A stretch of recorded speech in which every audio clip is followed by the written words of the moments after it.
Smeezus and Demigorgon. These are two undercutters. Amazing.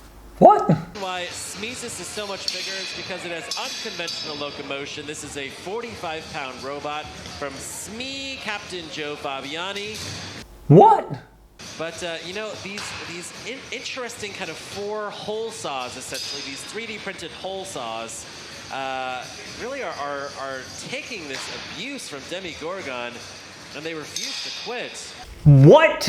What is the mechanism behind it? So last time I was here with this robot, I used hole saws for locomotion. The idea would be to destroy the floor so much that vertical spinners can't use their wedgelets anymore. Yeah, this year I guess I used wood screws on these 3D printed hubs/gears. And so these spin basically parallel to the floor, but at like a 1 degree or half a degree angle, such that they basically make it move. And it does this weird sort of drifty thing where it kind of floats over the floor, or it bounces uncontrollably. It's really, really difficult to drive, but I think it drove pretty well in there, all things considered. Okay, I need one of these. Hello everybody, I am Ben from Team Panic. So watching the most recent Norwalk stream, which links will be in the description down below, I saw Joe of Team Smee's new 12-pounder Smeezus, which is a beautiful wild machine. I love this thing, especially love the fact that it was apparently running on hole saws in a previous event and is now running on 3D printed hole saws, which is just and the whole idea behind this thing of destroying the floor so that verts can't fight correctly is, I don't know if it's inspired or mad or somewhere in the middle, but I love it. I mean, I'm never going to be able to do this at ARC, but I really want to have a look at how this thing works and if we can make a version that is not as floor destroying as Smeezus is. This thing is incredible. One of the things that stood out to me immediately though, and one thing that Joe did himself mention, is that you cannot run the wheels perfectly level with the ground in this system. Let's take a look at why. So here I've got a stand-in Smeezus wheel. This is literally just a Lego tire that's hollowed out in underneath with a hub in the top of it. And basically what's happening here is if you lay this flat, as I have with this Lego tire, is that all points of the tire touch the ground at the same time. So if you spin the whole thing in this direction, then you get a little bit of force this way off of this point, and you get a little bit of force this way. Like you get tangential force off every single point, but this force cancels out with that force, and so does this force with this force. And essentially every single point that you pick, there is a point 180 degrees opposite of that is going the other way. So this force is going this way and this force is going that way, and those two cancel out. And we can see this literally by me just like, spinning this in my fingers. It starts moving in one direction first as one finger touches before the other, but by the time I've added both sets of motion to this and spun it as if it was spun by a motor, it stays in approximately the same position. So you can't get any translational movement by having the wheel touching at all points. However, if we angle the wheel, and I'm going to add a fairly significant angle here, you can see now that I can move this wheel. That's the other thing, is if I do this, I'm pushing the wheel, I'm not really rotating it. Whereas here, if we're at a fairly severe angle, we can get a bit of rotation out of it. So being at a 1 degree angle means that you're getting kind of the same idea. You're lifting one side up. There's an air gap on one side, which means that in this equation, we're killing all the force over here because all of that is air gap now, which means we're getting force in a particular direction, which is really, really cool. But you may have realized there is a hub in this Lego wheel, and that is because I want to try some things. This here is a test chassis which has various different motor mounts on it. So we have completely flat at the front, 1 degree, 5 degree, and 15 degree at the back. And you can kind of see, if you look down the side here, that we get this increasing angle. So I want to try mounting N20s with wheels on each of these positions.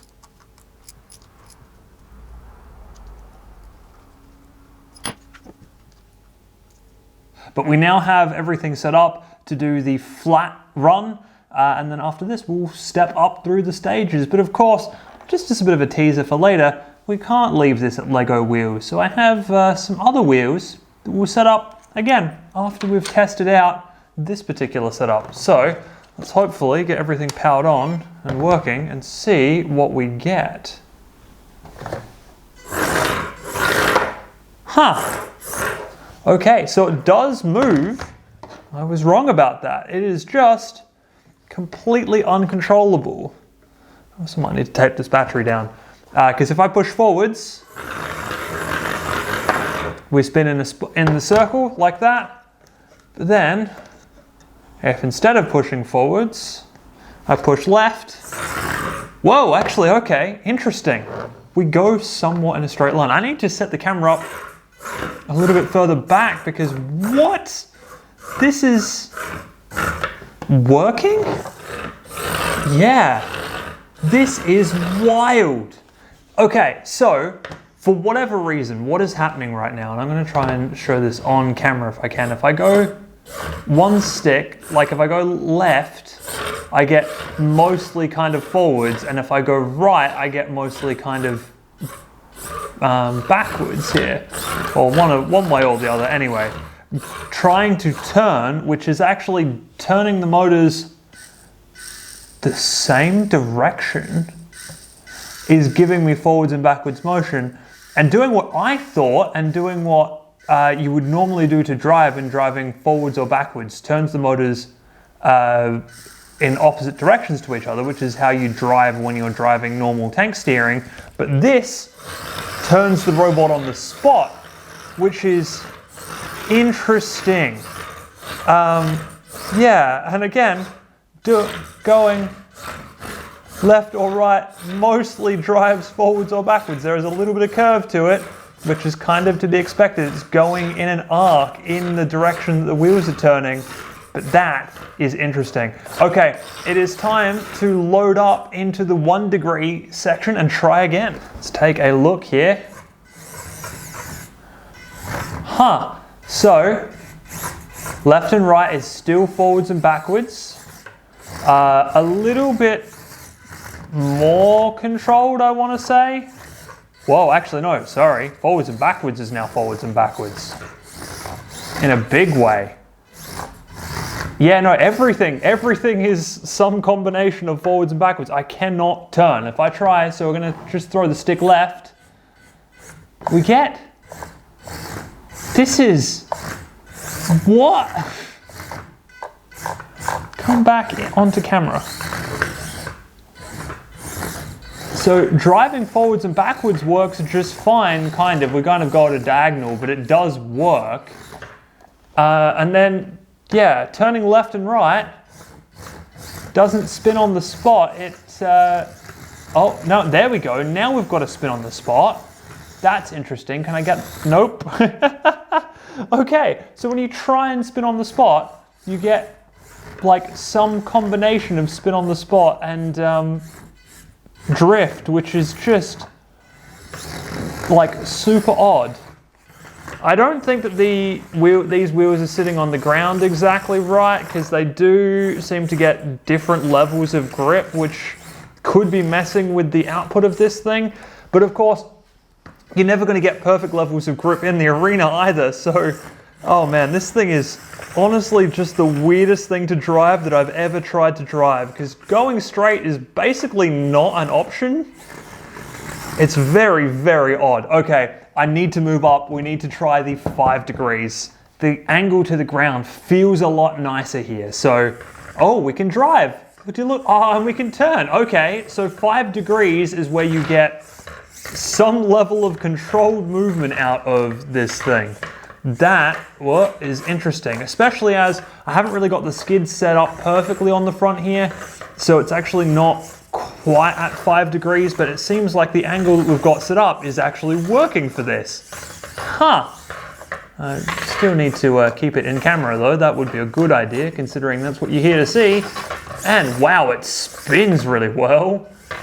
I mean, the spin is not particularly controlled, but I think that's mostly because I'm only driving on 2 points. Smeezus drives on 4 points, which I think is going to help with some of the control issues that I'm experiencing, because as I'm spinning and getting that little bit of translation, I think that's because the whole robot is rocking back and forth. But yeah. I'll also throw this down so you can see forwards is forwards, backwards is mostly backwards, left and right are the right ways around. So this is interesting.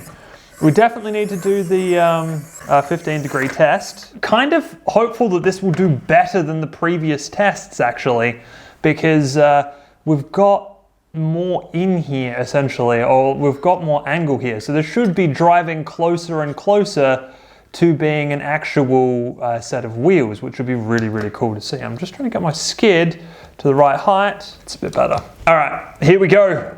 15-degree test. Let's see how we go. Whoa, yeah, okay. Yeah, so the more up you angle the wheels, the better this system gets. This is 15 degrees, and this is the most control I've had over this system.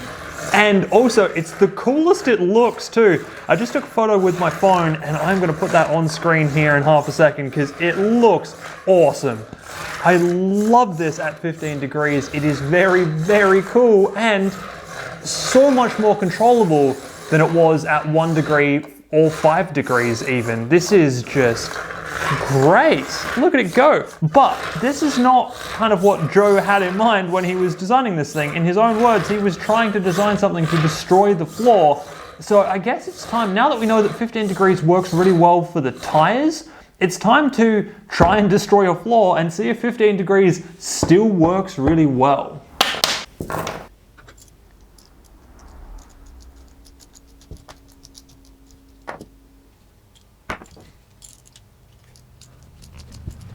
Okay, here we go, and I am honestly so excited. Look at this thing.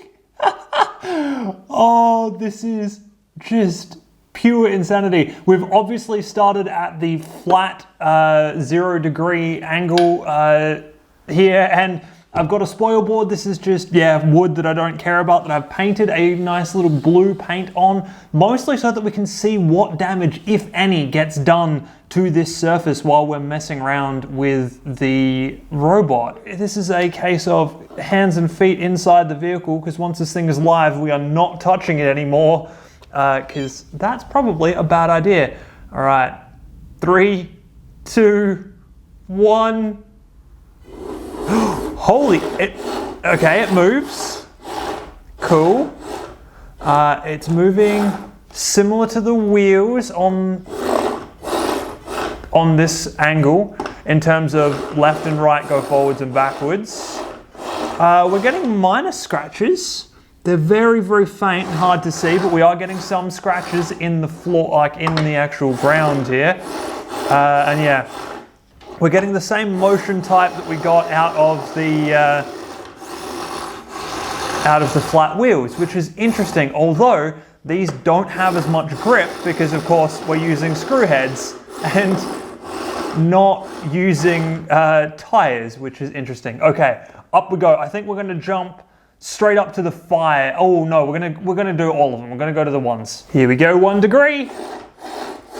Oh wow, that's a marked improvement, but it is about the same again as the tires were in terms of now forwards and backwards are forwards and backwards roughly, but turn is no longer turn. We kind of get a direction, but not really, and in some cases we just translate in one direction rather than turn. So interesting that both the wheels and the screws are kind of keeping to the same pattern. And again, not really too much significant damage to the floor here. Okay, it is 5 degrees time. Will we follow the trend here of copying what the rubber wheels did? Oh yes, we will. Holy cow, again, the 5 degrees is so much more manageable than the 1 or 0 degree angles. Ah, yes, you can actually drive this.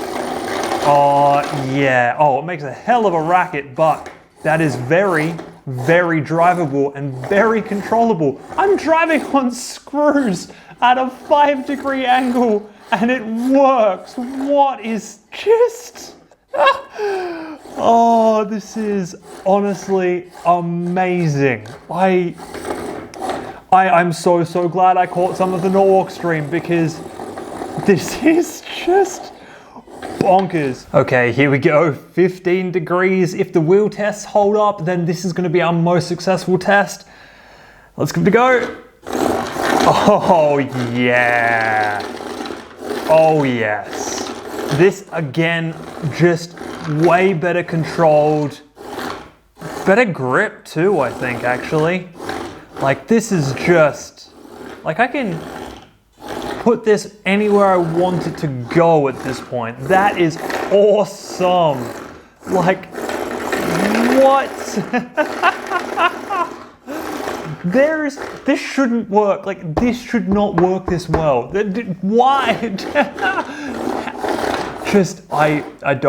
I'm not gonna question this anymore. This is just too good. Like, I don't think this is gonna have any pushing power at all. I need to test this out actually. Right, let's get 99 red balloons. Let's see if we've got any pushing power at all.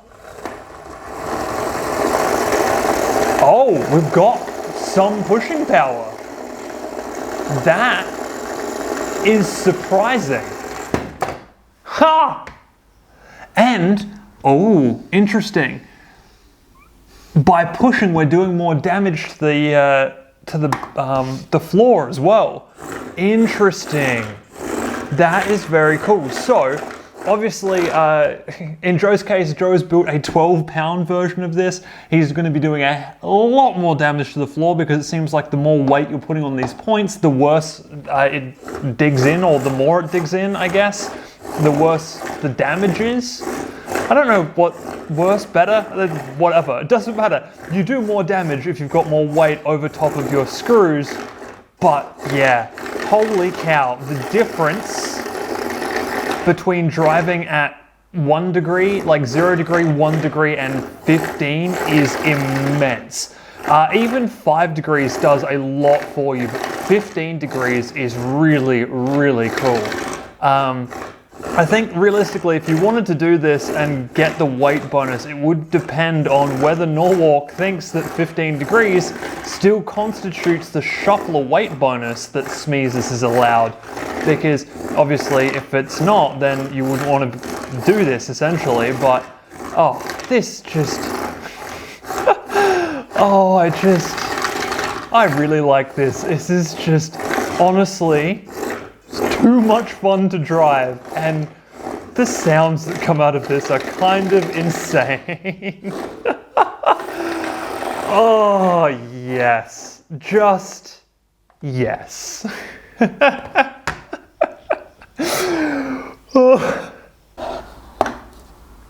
Okay, that is going to be it for this video. This has been so much fun. I hope that you've all enjoyed this half as much as I have, because wow. I would recommend trying this for yourself. Maybe not with the screws, with like actual tires. It works pretty well as well, and it is just good fun. It's an interesting driving experience, that's for sure. And I will say that if you are going to use wood screws like this, potentially try angling them further than 1 degree, because it seems to actually make a decent amount of difference. I would also say potentially check with the event organizer at your event before deciding that this is what you're going to do with your robot, because while Norwalk is totally cool with people destroying their floor, a lot of event organizers aren't.